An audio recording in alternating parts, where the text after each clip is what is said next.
Africa Business News, proudly sponsored by EY.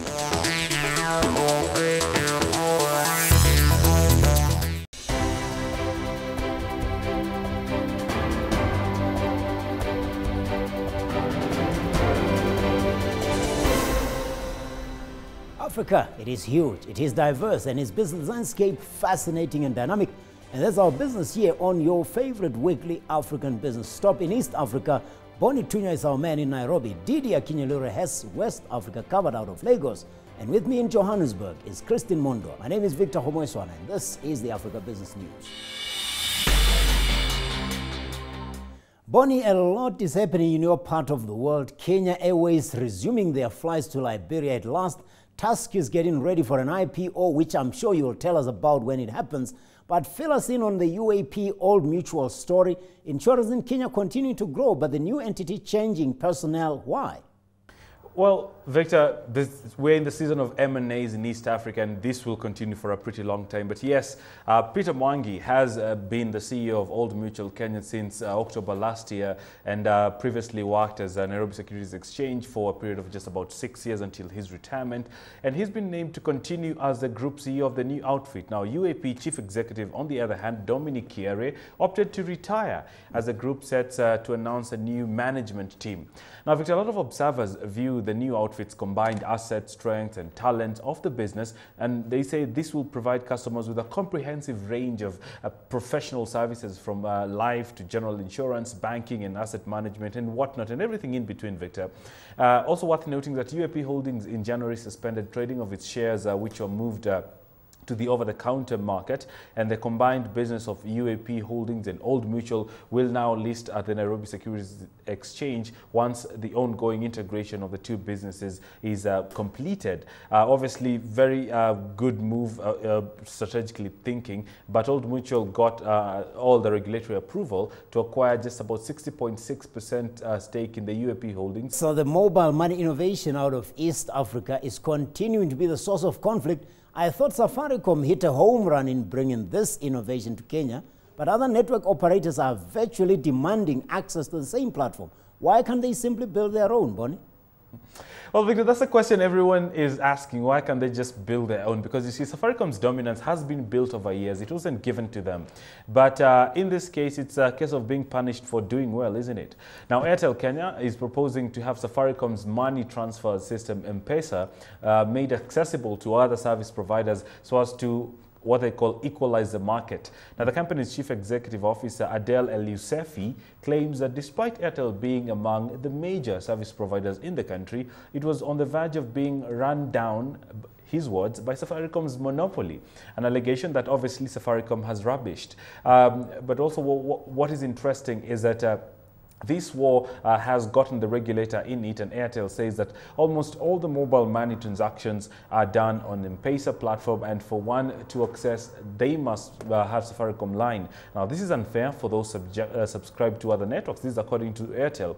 Now, in the year ended March, Victor, Safaricom moved 31.9 billion shillings profit after tax, making it only from M-Pesa and making it the most profitable company in East and Central Africa, which now Airtel wants a share of. Let's wrap up East Africa with a look at Ethiopia. When a country announced its intention to be the supplier of power to the entire region, some scoffed at the plan, but it is already earning some forex from that, and it's rolling out more infrastructure, transmit more electricity to Kenya. Tell us about that.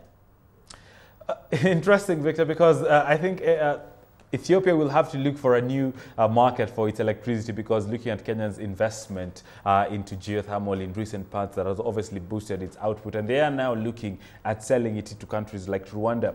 But yes, in the past 5 years, Ethiopia has made great strides in breaking old age thinking that Eastern African countries, particularly the sub-Saharan African countries, are not comfortable for foreign direct investment. Now, Ethiopia disapproved this analogy through attracting huge number of foreign investment, both in terms of capital and project as well, Victor.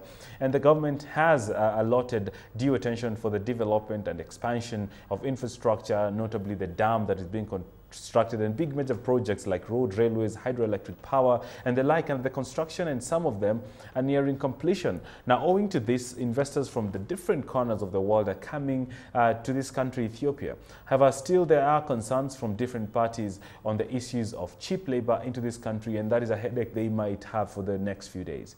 Well, asante sana Bonitunya coming to us from Nairobi, Kenya. Our next stretch sees Christine Mundwa joining us to talk about some of the Southern Africa's big stories. We're still with Africa Business News, and in our Johannesburg studio, I'm with Christine Mundwa. Petrol price went up in South Africa, consumer confidence slumped, and the Marigana saga continues. But a mining story of a different kind comes out of Zimbabwe, the lifting of a ban on the export of chrome. Christine, mining companies like Rio Tinto flying out of Zimbabwe, but some coming back. This is one of the stories that would be a positive development to talk about. Certainly. I mean, this is a ban that was put in place in 2011. The government was looking to promote value addition and beneficiation.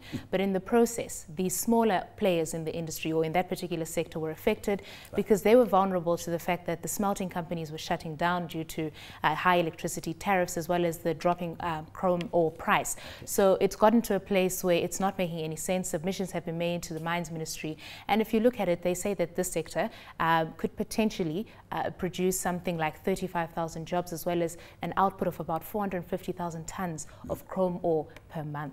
Okay, well, the mining story in South Africa, gold mining, the wage negotiations, unions rejecting the offer. This is going to be a tap dance, whatever it is, for a very long time. Yeah, in fact, you're saying the right word. Analysts are saying it's going to be long, it's going to be a difficult one. Essentially, you know, the majority union is asking for an 80% increase in some instances for the basic workers, whereas the highest amount the producers have put down is 13%.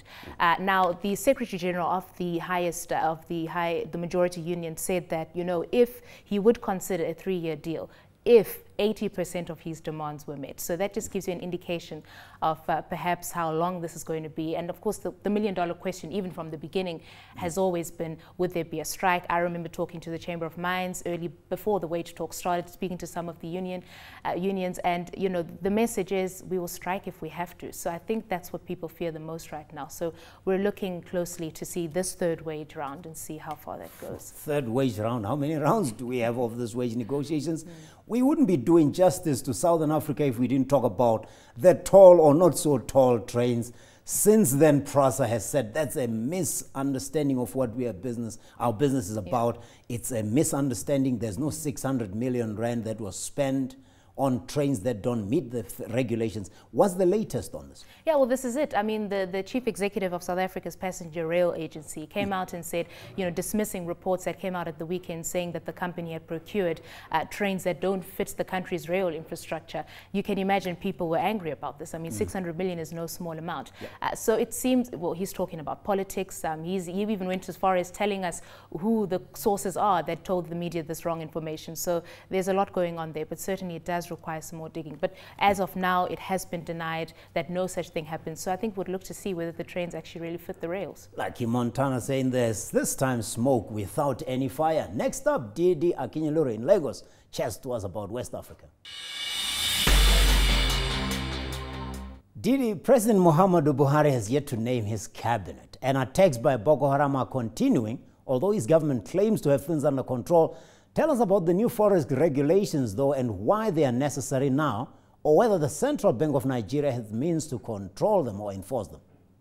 Yeah, the Central Bank of Nigeria came up with this list of 41 items that have been restricted in regards to importation, in regards to access to forex in the Nigerian market. Now, these range from the likes of rice to cement, meat products, poultry. Then you have interesting ones like toothpicks, and then you have some like private jets, clothes, and even onto Eurobonds as well. So these will all be affected by this policy. What the Central Bank is saying that importers of these products cannot access forex from the Nigerian market. They need to get their forex elsewhere. Initially, there was some confusion when this policy came out because we assumed that the central bank meant that the importers could not get these products from the interbank markets, and but that they could get it from the BDC segment of the market. And as a result, we started to see the naira rate rise significantly. I mean, it went from 220 naira to, I believe it's about 232 naira right now because obviously everyone was rushing to the BDC market to get their dollar. And now the central bank has come out to clarify to say that, look, you can't get your forex from the BDC segment of the market as well. What will this do? Now, obviously, the central bank is trying to encourage local production. Whether the country is actually ready to actually produce some of these items on the list, whether we have the capacity to do this is a question that, many people are asking. Many people are also talking about the impact that this will have on Nigeria's inflation rate, saying that obviously, if these, well, this was initially when, of course, they were rushing to the BDC segment of the market to get their forex. Everyone was saying that obviously this will, increase the price of these products in the local market. Rice, for example, the price would go up. So, I mean, we're still likely to see if this will actually have any impact on our inflation numbers. We don't know yet. But for now, this policy is certainly here to stay.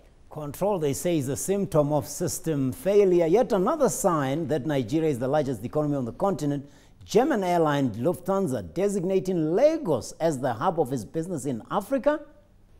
Now, I think, yes, this is another very interesting story. Nigeria has always played a key role in Lufthansa's intercontinental network. I guess the question is, what will this do for us? What will this move signify for the country? And, what we're hearing is this will create employment opportunities in Nigeria, which is always a good thing. Federal Aviation Authority of Nigeria is going to have to work much, much harder. Finally, it's not surprising, but still worth noting that China is Ghana's largest trading partner in Asia, $5.2 billion worth of trade. Who is selling what to whom? Is it the same old China taking commodities from Africa in return for finished goods? You're right. This is, another interesting story there. I saw recently that China's exports to, Ghana's exports to China has increased significantly to a high rate of 86.7%. I mean, we all know what's going on in regards to the Ghanaian economy and the difficulty that the country has faced. There's a lot of talks about how, foreign investors would be running away from placing their funds in Ghana. But it looks like, Chinese investors are still optimistic about the country. And, where are they putting their money? They're investing in the energy sector, in aviation, in the manufacturing sector, and in agriculture. Thank you, Didi, out of Lagos, Nigeria. That ushers this week's trivia. Stay with Africa Business News. In our trivia this week, I asked Bonnie and Didi which country celebrates Unity Day on July 7th. Who's going to take a shot?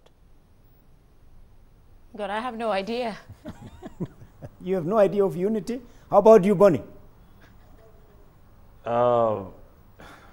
Okay. I can't get it. The country is Zambia, a mining economy. The Southern African country is comprised of more than 70 ethnic groups who all fought to free Zambia, of course. Unity Day was established to promote the idea of national unity and to foster solidarity between various ethno-linguistic groups. Of course, let us also remember that Zambia's neighbor Malawi also celebrated its Independence Day on July the 6th, as will South Sudan on July the 9th. But to the people of Zambia, it is Happy Unity Day. We thank Didi Akinilura out of Lagos, Bonnie Tue in Nairobi, and earlier on Christine Mundo here in Johannesburg. Stay tuned to CNBC Africa. Until next week, adios.